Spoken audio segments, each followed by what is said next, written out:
My top 5 list. This is easily the worst list you could have possibly put together. How did you get this all wrong? Say that for last. Yeah, Steph Curry, but not Klay Thompson. I don't know if you heard about it, but Klay Thompson has an ACL.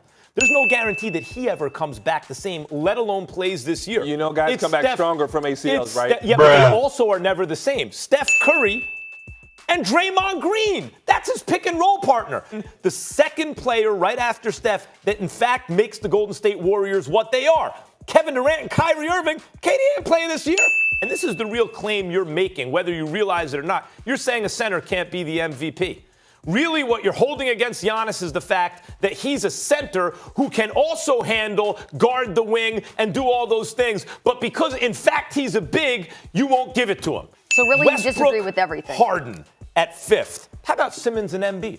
Simmons and Embiid just gave the eventual champion Toronto Raptors with Kawhi Leonard 7 games and lost on one of the great clutch shots of all time. Leonard and George, you should flip-flop with LeBron James. And the GOAT is Jordan. That's ridiculous that you call LeBron James. That's ridiculous. There's no argument for LeBron over Jordan. How about Lillard and McCollum, who've already shown the ability to play together, something we don't know that Westbrook and Harden can do. When they were in OKC, the team performed worse when they were both on the court at the same time. Hold on, I'm not even done. I'll give you more. How about Giannis and whoever you want to say the second best player is, who now I think it's safe to say is Middleton. Brogdon's not on the team. Giannis and Middleton just won over 60 games together. Listen, who plays defense between Westbrook and Harden?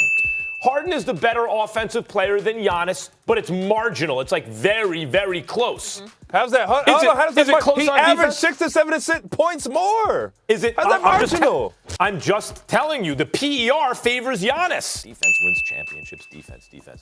When it comes down to it, you act like it doesn't exist. That is fully half the game is played on the other side of the floor. Okay, for good teams, a little less than half because they have more possessions on offense, right? But basically half the game is played on the other side of the floor. Buddy, you know where they were when James Harden was hurt? You know where they were? 12th place in the Western Conference. That's where they go. 12th place. Sure, because the system was built for James Harden. Why does Draymond get so open on the short roll action? If you don't know what a short roll is that's where they double team Steph, he gets the ball, and then he's able to go and make plays. Because they have shooters. Think about what Giannis did this year. Offensively, his PER. So we can talk about points, assists, rebounds, assist to turnover ratio, effective field goal percentage, free throw percentage, three-point percentage, mid-range. But PER takes all of that into account.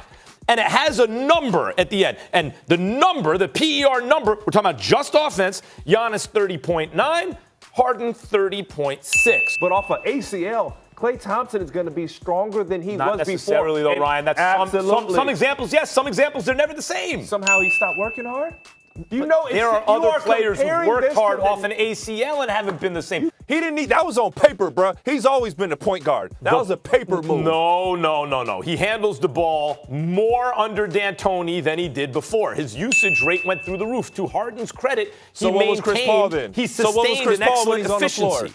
What was Chris Paul then? What was Chris Paul when he was on the floor? Chris Paul played off ball a lot, in fact. So no controversy, did an excellent job? Mike D'Antoni's a guy who made Jeremy Lin look like an MVP, who got Steve Nash a couple of MVPs.